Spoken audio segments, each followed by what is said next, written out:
Today on this episode of Security DNA, we sit down with Tim Freestone, Chief Strategy Officer at Kiteworks, to unpack one of the most urgent challenges facing enterprise security leaders, proving control over AI. As organizations accelerate adoption of agentic AI, Tim argues that the real risk is no longer usage, it's the inability to demonstrate governance when regulators, auditors, or breach investigators demand answers. Drawing on insights from Kiteworks' 2026 Data Security and Compliance Risk Forecast, Tim is going to explore why we're experimenting with AI is no longer a defensible position, how AI agents are redefining insider threat models, and why board-level oversight is lagging dangerously behind deployment.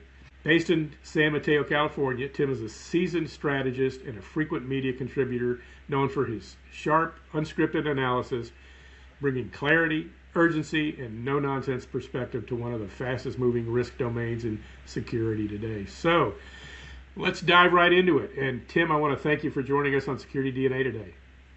Yeah, thank you, Stephen. I'll try to live up to that great intro and be as sharp as I possibly can.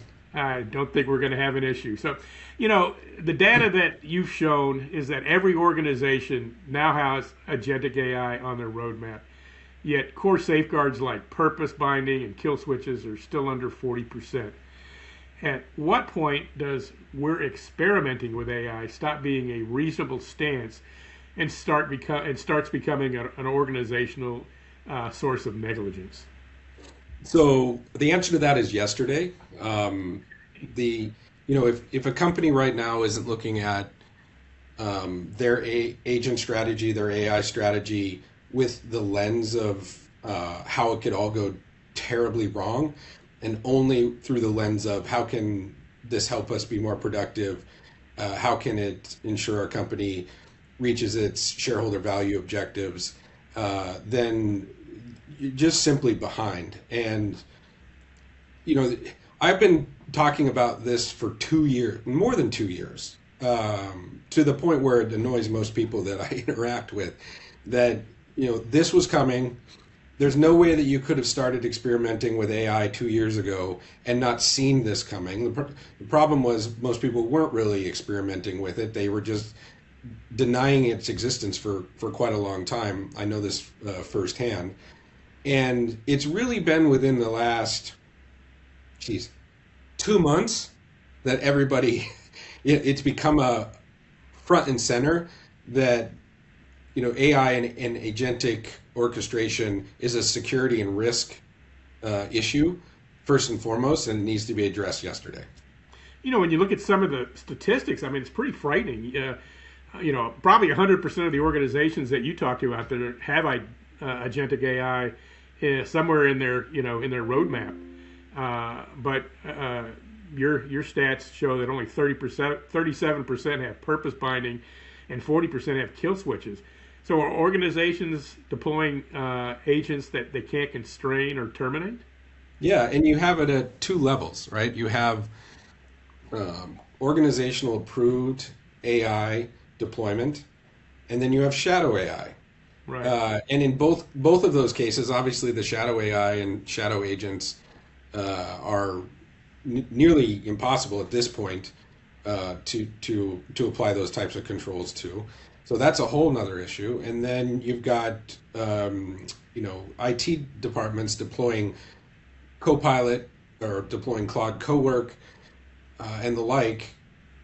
And the kill switch strategy is revoke use. And that's just too late, Yeah. right? So the deployment and the governance of agents and AI within a company need to go hand in hand. And right now it's deploy, we'll catch up later. And unfortunately, that's been the mantra of basically IT ever since I've been doing it. It's deploy to enable all of the growth that IT can enable within a company and figure out the problems later. The issue now is with how exponential AI and agents are impacting an organization in terms of what they can do. It's day by day in terms of advancements. That wasn't the case with IT innovation 5 years ago, 10 years ago, 20 years ago. It wasn't a day by day evolution. So it was sort of okay that security kind of caught up with IT innovation. Now it's not okay. And so cybersecurity has to be part of deployment, not a reactive, okay, now what do we do? So, Tim, it's even more damning when you look at really the board disengagement, which is a huge predicator on how they take building out their AI roadmap internally. When you look at 54% of the boards don't even have AI governance in their top 5 areas of discussion, policy or procedure strategies, that's really incredible. And these organizations trail by 26 to 28 points on every AI maturity metric. So when the board isn't asking the proper questions, nobody's building a strategy for security, much less growth in the future. How do you address that? So I'm talking to boards other than the one here at Kiteworks, just from an advisory standpoint. And what boards need to do is bring people onto the board that are AI native, AI fluent, have an understanding of where it is right now, pay attention to where it is in 1 hour and where it is in an hour after that, and bring to the board and the company governance that level of knowledge. Historically, boards have been business operators, maybe some specializations around cybersecurity, some specializations around technology more broadly. But you really, as boards of directors, need to have AI native personas on them, bringing that real-time guidance to what's happening in the industry. Otherwise, it's always be behind. Yeah, I mean, and it's nobody gets promoted for slowing down an AI rollout. So deployment has business champions, but containment controls don't. And I think that's an interesting indictment. And when you're looking at governance, being easy, containment is a lot harder than that. When logging doesn't require architecture changes, purpose binding and network isolations do. So it's really a choice that organizations choose not to have controls that just satisfy the auditors over the ones that actually stop incursions, breaches, and stop the agents. So again, how do we get past this mentality of doing just enough to satisfy compliance or the auditor's visit, rather than actually making your organization safe and mitigating risk? Let's pretend for a moment the answer isn't we need a really massive breach for everybody to wake up. Just for a moment, exactly. Let's pretend that isn't the answer. You just need people who understand very, very deeply the risk at hand. And those people need to be taken seriously, championed, and clearly articulate how the risk at hand is very different than the risk 2-3 years ago to organizations. And that the complexity and that exponential advancement of the complexity has never been seen before. And it takes from the board level down to the mailroom, everyone, every department understanding what we're in right now. Where I see that actually taking place is when employees start to use AI tools that are a little bit more advanced and tailored to what they do on their daily basis. So something like Claude Cowork, for example. Like I use Claude Code every day, all day long. Not to code at all.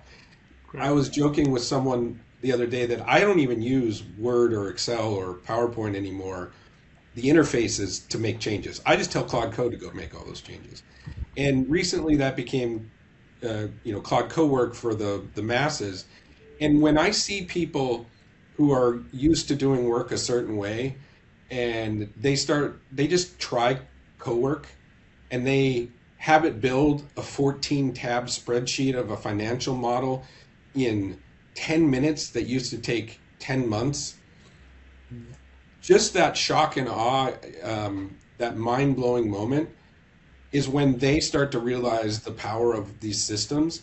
And the more that you have organizational-wide people using and understanding the power of the systems, it's almost like there's a switch that happens that power reflects in both positive and negative ways, and it starts to bubble up to the senior leaders that exactly that. This power is not just positive, it's negative as well, and we really need to do something about it. So I think going hand in hand with employees using really powerful tools and seeing what they can do will drive that sort of security posture within a company. You know, and again, the survey indicated that one of the most striking findings is that most organizations can see what their AI agents are doing, but they can't actually stop them. Whether they're that's enforcing purpose, isolating systems, or terminating activity. Why has the industry over-indexed on monitoring instead of really put a priority on containment? Well, I think it's just the natural evolution of how cybersecurity works. You can't contain what you can't see. So the first thing is to monitor. And right now, what you're seeing, and I think you're going to see a lot of this at RSA Conference, are those containment and governance layers going on, are being released by a lot of primary cybersecurity players to give that level of governance. So agent layer governance combined with data layer governance will hopefully put a lot of that under control. We still have to deal with the shadow AI part, but at least from corporate deployed, corporate enabled, top-down agentic systems, I think there are a lot of, I don't think, there are a lot of solutions coming out right now that will answer or close the gap between, hey, we can see what's going on, to now we have governance on those things. You know, it's interesting you talk about the ease of operation when you're taking some of the mundane work AI agents can perform, especially when it's business or operational things. And you also argue that AI agents fundamentally break traditional security models because they behave like they're fully authorized insiders operating at machine speed, that they're given the permissions to actually be there and do their stuff. How should CISOs rethink identity, trust, and access control in this world where the user now is autonomous software? I mean, it's a pretty scary and a daunting proposition. Yeah, I mean, if you look at the history of cybersecurity, you had people and machines, and you needed to identify the people, provide access controls to all of the machines and software to those people. Network, cloud, endpoints, it's all a correlation of machines and people. And so, unfortunately, we have to do all that again. It's just now we have to do it with a non-human entity, which I can't believe I'm saying. I would have never thought I would say this a few years ago. But every single type of cybersecurity control that was natively built for the human species interacting with data and network and cloud and machines now has to be reimagined for this agentic era. And that's happening. And there's two ways it's happening. One is the legacy players are now making massive shifts towards reapplying and rethinking and redeploying their identity access management solutions, their network controls, the endpoint controls. All of those things are being reimagined for a machine or an agent identity. And then the second thing is there is a whole dearth of new companies that are creating new technologies for this evolution as well. And those are all AI native cybersecurity companies. Both can do it. It's just a matter of within a company what makes the most sense. If you're an enterprise and you're deeply entrenched in working with a company like Palo Alto Networks or Kiteworks, for instance, we have hundreds of enterprise companies. It probably makes the most sense from a trust standpoint to start with those companies, work through what they have to offer, and then fill any gaps with some of these new startups that are more AI native. Solutions are abound right now, and there's just going to be more and more. But again, the biggest issue right now is cybersecurity teams at the enterprise and mid-market, small business, doesn't matter, now have to redo everything for a new type of entity. Yeah, I mean, because like I said, we're looking at traditional identity models. I mean, they've totally collapsed because the role-based access that was designed for humans who, Right. tire of their mundane jobs. Now that access has got to shift to purpose-bound, time-limited, and least privileged that are enforced at the data layer when you're dealing with these AI agents. So, I mean, it totally changes everything. You had mentioned shadow AI, and now it's really being considered from a security standpoint a real insider threat. The irony of it is really nobody's tracking it. Yeah. And per the DTEX and Ponemon data, shadow AI is now the top driver of negligent insider incidents, and only 13% of organizations have integrated AI into their insider threat strategies. In your opinion, how do you deal with that, and what sort of precautions and mitigation strategies should be in place to deal with that insider threat on this new level? Yeah. Look, I think that as an industry, we have an opportunity to not do what we did before, which is, at the end of the day, cybersecurity, with the exception of, sabotage, DDoS attacks and attacks on OT environments just to shut them down. The whole point is data. Like all of the threat actors are looking to breach your systems, not for the sake of breaching your systems, but for the sake of getting to data. And if you look back in the history of cybersecurity, it all started to wrap around, and I understand why, because of the problems with scale. But it was password protection back in the ARPANET days, and then you looked at network and VPN and endpoint and cloud, and it's all these infrastructure layers of protection. But at the end of the day, the point of all of that was to lock down and ensure the data didn't leak and didn't go to where you didn't want it to go, essentially. So to answer your question, I think that let's do it differently this time as an industry. Let's start with the data layer, because it's going to be nearly impossible to wrangle, Joe Simpson and his private account of ChatGPT and his negligence of dragging and dropping data into that tool. There's all sorts of safeguards you can put on lockdown endpoints. It becomes very complex, but at the end, why don't you just not allow that data to be accessed at that level so that it can be dragged and dropped? Or put your data layer security first, so that you have attribute-based access controls on every single piece of data. You have attribute-based access controls and a policy engine on all of your repositories where data sits, your SaaS applications, and just start there, and then you can worry after that additional layers on your actual infrastructure, because agents are data hungry. They don't care where it is. They just want the data.